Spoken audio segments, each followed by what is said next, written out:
Chapter 3 Ermengard.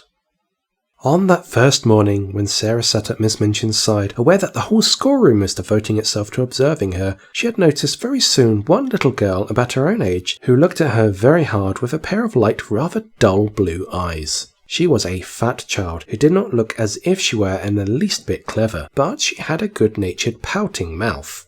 Her flaxen hair was braided in a tight pigtail tied with a ribbon, and she had pulled this pigtail around her neck and was biting the end of the ribbon, resting her elbows on the desk as she stared wonderingly at the new pupil.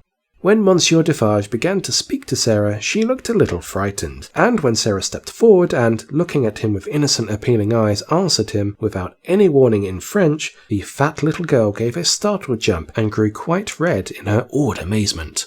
Having wept hopeless tears for weeks in her efforts to remember that la mère meant the mother and le père the father when one spoke sensible English, it was almost too much for her suddenly to find herself listening to a child her own age who seemed not only quite familiar with these words but apparently knew any number of others and could mix them up with verbs as if they were mere trifles. She stared so hard and bit the ribbon on her pigtail so fast that she attracted the attention of Miss Minchin, who, feeling extremely cross at the moment, immediately pounced upon her. "Miss St. John!" she exclaimed severely. "What do you mean by such conduct? Remove your elbows! Take your ribbon out of your mouth! Sit up at once!" Upon which Miss St. John gave another jump, and when Lavinia and Jessie tittered, she became redder than ever, so red indeed that she almost looked as if tears were coming into her poor dull childish eyes. And Sarah saw her and was so sorry for her that she began rather to like her and want to be her friend. It was a way of hers always to want to spring into any fray in which someone was made uncomfortable or unhappy. "If Sarah had been a boy and lived a few centuries ago," her father used to say, "she would have gone about the country with her sword drawn, rescuing and defending everyone in distress. She always wants to fight when she sees people in trouble." So she took rather a fancy to fat, slow little Miss St. John, and kept glancing toward her through the morning.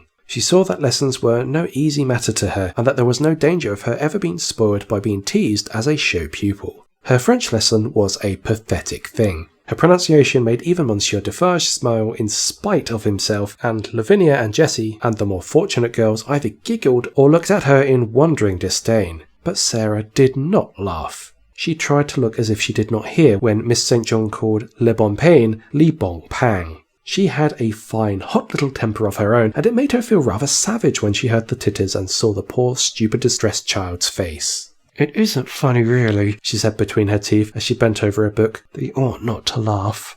When her lessons were over and the pupils gathered together in groups to talk, Sarah looked for Miss St. John, and finding her bundled rather disconsolately in a window seat, she walked over to her and spoke. She only said the kind of thing little girls always say to each other by way of beginning an acquaintance, but there was something friendly about Sarah, and people always felt it. "What is your name?" she said.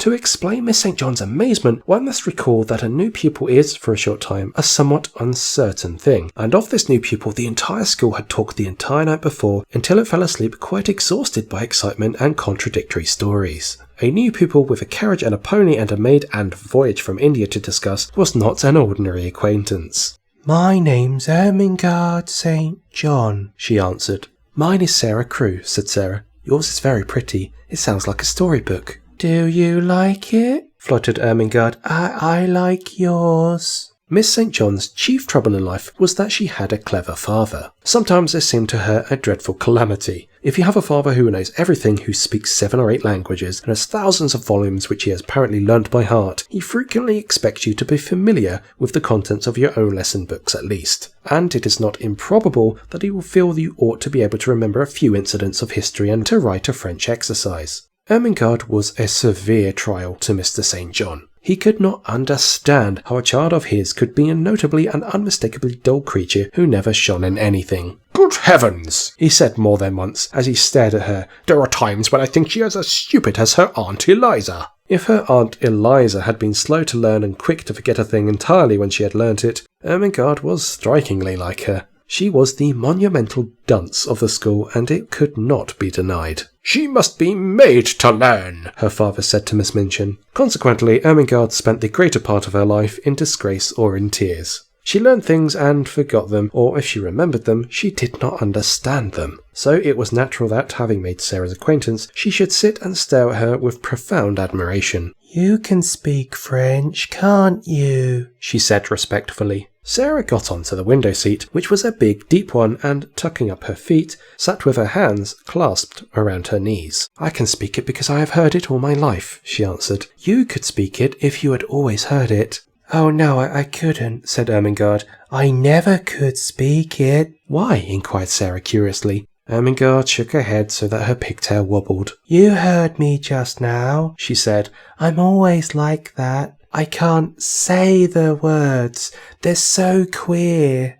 She paused a moment and then added with a touch of awe in her voice, You are clever, aren't you? Sarah looked out of the window into the dingy square where the sparrows were hopping and twittering at the wet iron railings and the sooty branches of the trees. She reflected a few moments. She had heard it said very often that she was clever, and she wondered if she was, and if she was, how it had happened. I don't know, she said. I can't tell. Then, seeing a mournful look on the round, chubby face, she gave a little laugh and changed the subject. Would you like to see Emily? She inquired. Who is Emily? Ermengard asked, just as Miss Minchin had done. Come up to my room and see, said Sarah, holding out her hand. They jumped down from the window seat together and went upstairs.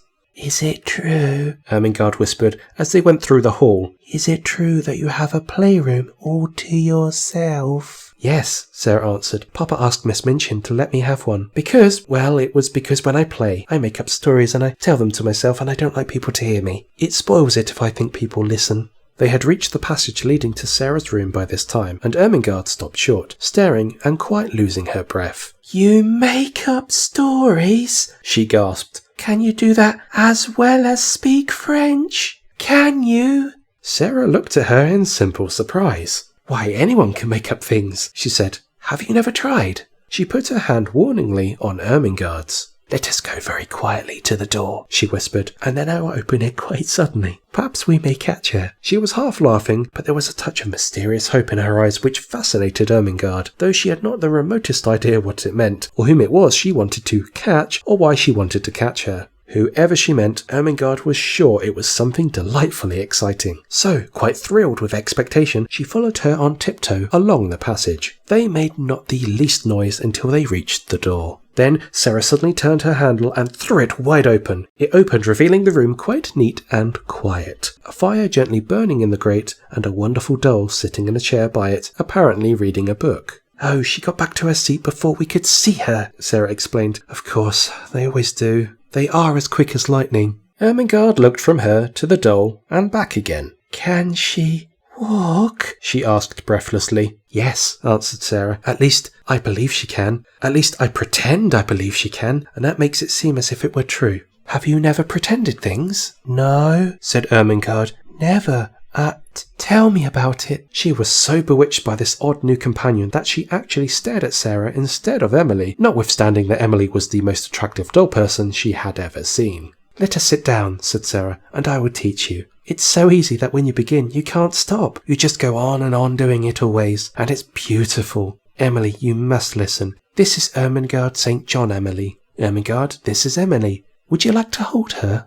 Oh, may I? Said Ermengard. May I really?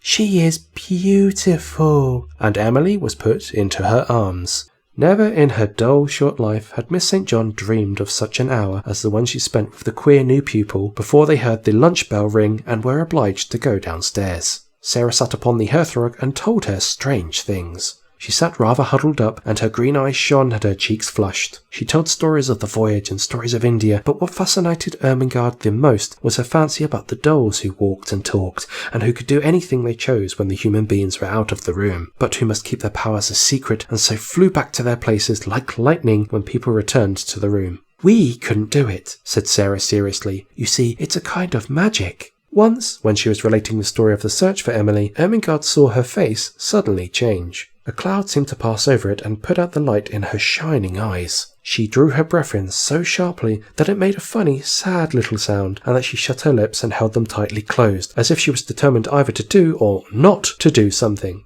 Ermengard had an idea that if she had been like any other little girl, she might have suddenly burst out sobbing and crying, but she did not. Have you a pain? Ermengard ventured.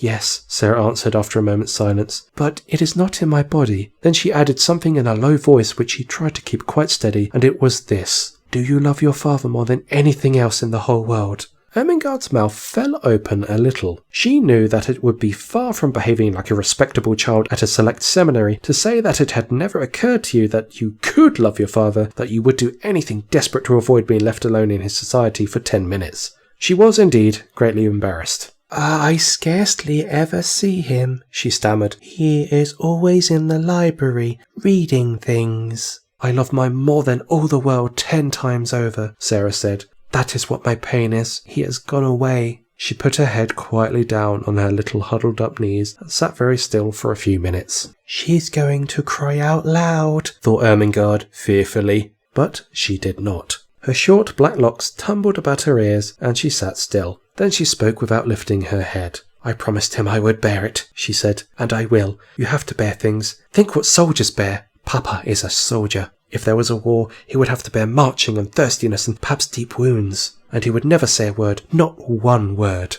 Ermengard could only gaze at her, but she felt she was beginning to adore her. She was so wonderful and different from anyone else. Presently she lifted her face and shook back her black locks with a queer little smile. If I go on talking and talking, she said, and telling you things about pretending, I shall bear it better.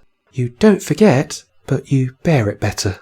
Ermengard did not know why a lump came into her throat, and her eyes felt as if tears were in them. Lavinia and Jessie are best friends, she said rather huskily. I wish we could be best friends. Would you have me for yours? You're clever, and I'm the stupidest girl in the school, but, oh, I do so like you. I'm glad of that, said Sarah. It makes you thankful when you are liked. Yes. We will be friends. And I'll tell you what, a sudden gleam lighting her face, I can help you with your French lessons.